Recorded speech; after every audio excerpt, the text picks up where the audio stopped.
Heavy Bag Boxing TV. Y'all make sure you go sub up to my man Heavy Bag Boxing, man. Get your dumb ass in, hit this bag. The Heavy Bag Boxing TV. Y'all just go ahead and subscribe to Heavy Bag Boxing TV because he be lit on his channel. And Heavy Bag Boxing. Heavy Bag Boxing TV. Yo, shout out to Heavy Bag Boxing TV. Heavy Bag Boxing TV. Heavy Bag Boxing TV.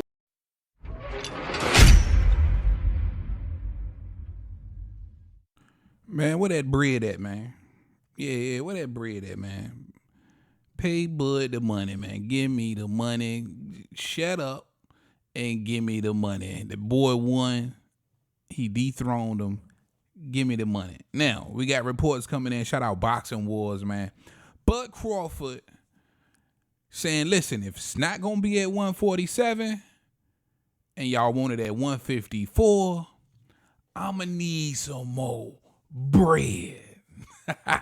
Let's talk about it. What up, YouTube? Big T of Heavy Bag Boxing TV. Man, get your goof ass in here. Hit the bag. Hit that like button for your boy. That helps the channel. You know, I appreciate that love. Shout out my gang, man. My bag hitters. Y'all already know the count. Yeah, man. So according to Bud Crawford, it's being reported that, of course, Spence, and y'all know Spence, as soon as they got to the presser, the post-fight presser, he said, listen, man, you know, had a bad night, soft night, gave Bud all his credit. He made no excuses. Man, shout out to Spence for not making one. I mean, this dude didn't make one excuse. But he did, he kept alluding to that rematch being at 154.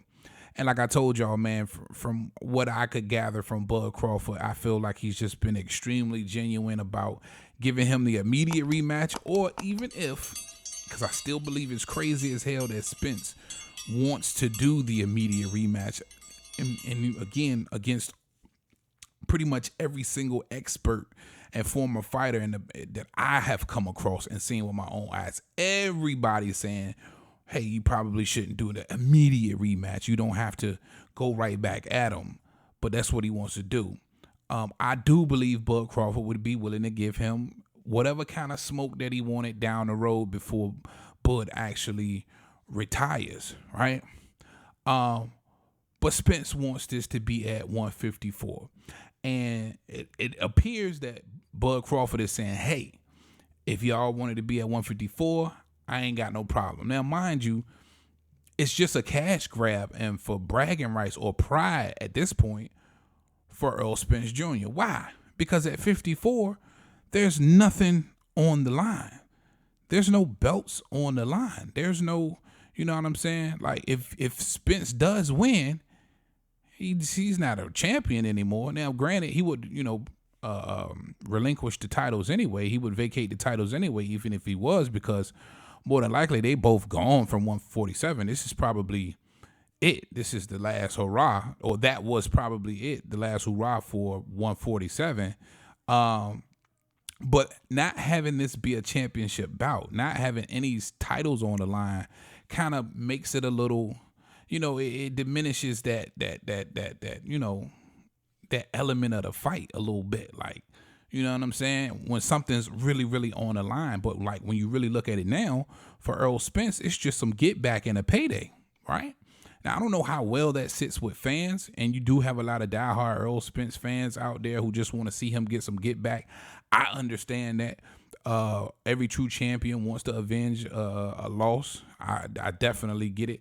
But you have to, you have to look at these selling points, because that's what's going to help sell this fight. Because it's already a fight where you're like, damn, I think the consensus is amongst most of us who, actually pay attention to the sport of boxing and not just dangling from Errol Spence balls, that this is a fight that we could go without seeing. We probably would rather, if we had a choice, would rather see Bud fight somebody else, right?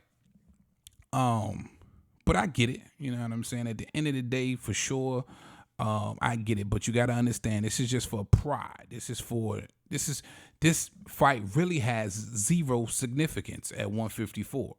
You know what I mean? For both of them, it'll just be, I'm getting my feet wet at 154 against somebody I've already fought before. You know what I'm saying? And if Spence win is just to say, hey, man, I was able to avenge my loss against Bud Crawford. He's probably not going to win, but that's what it would be.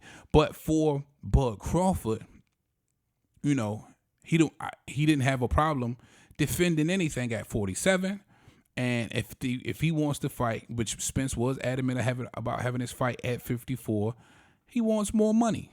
Now, can you blame him? Because here's the thing, and we speak about this all the time. You hear it all the time. I know you probably going to hear this several more times, you know, listening to the sport of boxing in the years to come. Once you dethrone the guy, Spence was the guy at 147, right? He was a unified champ. He had 3 out of the 4 belts. He was the pay-per-view guy. You know what I'm saying? So Terence Crawford has dethroned him. He beat him, and he didn't just beat him. He washed him. He whooped that ass. He dethroned him. Now, once you dethrone him, man, listen, you get hot.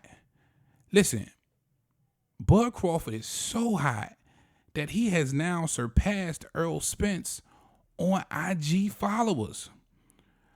Bud Crawford went from like not even 1 million followers to 1.4, leaving Spence in the dust at like 1.1 or 1.2. So he's got the buzz. He's got the name. He's stolen the juice with that ass whipping. He got the juice. Now, I imagine he did give up some things to get Bud in the ring to fight him for Undisputed, for sure. Nobody is going to deny that. Spence had to roll over on some things in that fight, but he most definitely made more money than Bud Crawford. This was not a 50-50 split. Did he give in to some of the demands? Of course, but he made more money than Bud. And it's only fair that the second time around, at a different weight that's being demanded by Errol Spence, Bud Crawford should make the lion's share of the money. Fair is fair, right is right, wrong is wrong. That's all I'm saying. So if anybody has an issue with Bud Crawford making more money in this fight, you got to take a long look at yourself, man, and just really, you know, try and cut the, you know, release yourself from them Spence balls, man. You dangling from them balls hard. There's no way a grown man should be dangling from another man's balls that hard. You know what I mean? Let's be fair. Bud Crawford definitely deserved to get the lion's share. Bottom line. So that's what's being reported right now, man. You guys let me know how you feel about that in the comment section, man. That's all I got for y'all on this one, man. Bud Crawford, Errol Spence in the rematch. Bud name will be first, and he'll be making majority of the money, or at least more than Spence will be. All right. Big T.O. Heavy Bag. You know what I got with me. Talk to him, Roger. Most motherfuckers don't know shit about boxing.